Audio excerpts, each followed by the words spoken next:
Is it over? Yeah, it is over.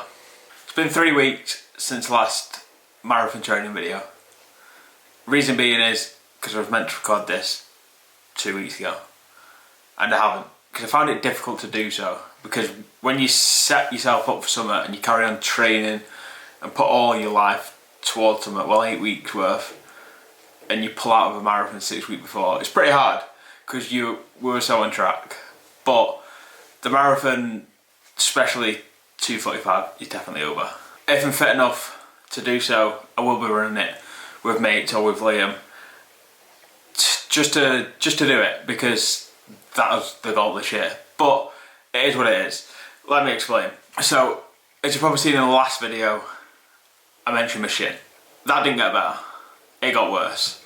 Probably turned into a stress fracture, but we don't know. We didn't go and get a scan. So I've spoke to my physio, I've spoke to coaches, and I've spoke to myself. And we've come up with a decision that, well, this was 2 weeks ago, that there was no point in running and trying to force yourself to do that 2:45 to sacrifice the rest of the season. So we're not on the head there. A couple of reasons, main one being the shin. Is what it is. It wasn't recovering, it wasn't getting any better. I went skiing, as you've seen, it didn't get any better. That was a full 10 days of no physical impact on that shin, other than pressing on the ski boot, but it wasn't running. And yeah, it just didn't get any better, it wasn't recovering right. So it was still sore when I got back. That's when the conversations happened, and yeah, it was a tough pill to swallow. Pulling out 5-6 weeks before wasn't how we envisioned it, especially when you've documented and put it all in here. But I'm just going to recap the plan.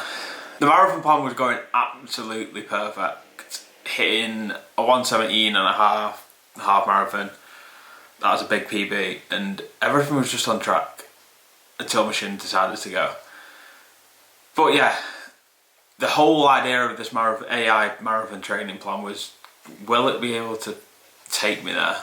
I'm going to say it would. I probably would have beat 2:45. I probably would have ended up running a 2:40 pace in my head.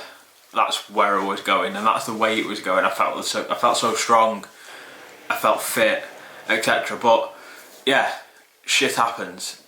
So the whole question of, can AI help you run a marathon? It probably could, if you don't get injured.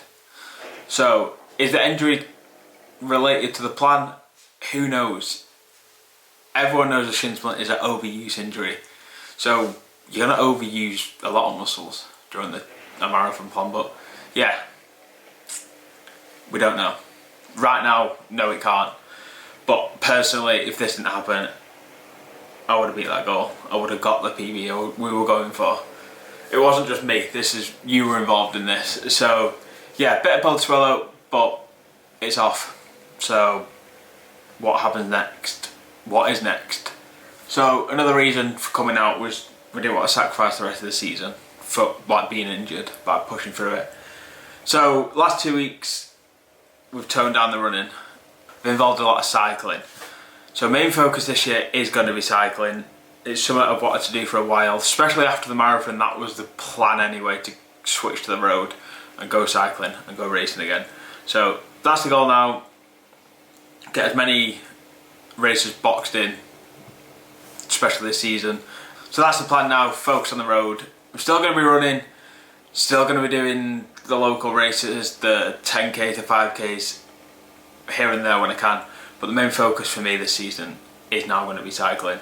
Yeah, it's going to be all documented on here, so stay around. If you don't, well, unsubscribe, and maybe next year you might see an AI marathon plan again. But yeah, tough pill to take, hence why it's taking 2 weeks, but yeah, is what it is.